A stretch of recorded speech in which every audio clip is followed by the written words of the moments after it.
সুপ্রিয় দর্শক আসসালামু আলাইকুম, কেমন আছেন আপনারা? নিশ্চয়ই ভালো আছেন। আজকের ভিডিওতে আপনাদের সবাইকে স্বাগত জানাচ্ছি। আজকে আমি আপনাদের সাথে শেয়ার করব ব্যথা না উঠলেও নর্মাল ডেলিভারির জন্য কতদিন অপেক্ষা করতে পারবেন। তাহলে চলুন মূল ভিডিওতে যাওয়া যাক।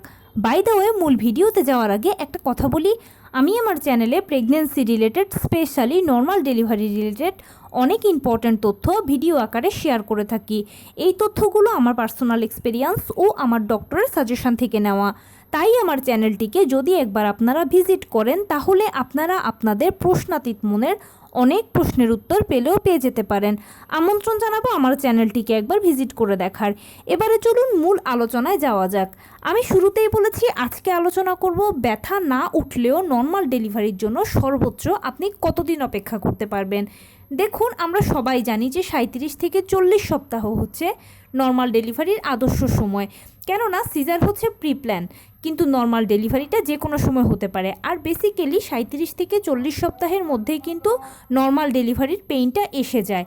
কিন্তু ধরুন আপনার যে নির্দিষ্ট ডেট আছে ডেলিভারির, সেই ডেটের মধ্যেও যদি আপনার পেইন না আসে, তখন আপনি কি করবেন? তখন সেক্ষেত্রে আপনি ডক্টরের সাথে আলোচনা করে আরও 7 দিন অপেক্ষা করতে পারবেন, যদি আপনারা মা বাচ্চা ভালো থাকেন। অর্থাৎ মাও যদি সব দিক থেকে ঠিক থাকেন, বাচ্চার নড়াচড়া ঠিক থাকে, এমনকি সব কিছু যদি ঠিক থাকে, তাহলে আপনারা পরবর্তীতে আরও 7 দিন অপেক্ষা করতে পারবেন ডেলিভারি ডেট পার হয়ে যাওয়ার পরেও। এর মধ্যে যদি পেইন এসে যায় তাহলে তো আপনার ডেলিভারি হবে। কিন্তু যদি দেখেন যে এর মধ্যেও পেইনটা এলো না, এমনকি 40 সপ্তাহ পার হয়ে গেছে, তখন আর কিন্তু অপেক্ষা করা যাবে না। কেননা 40 সপ্তাহের পরে বাচ্চার অক্সিজেনের লেভেল কমতে থাকে।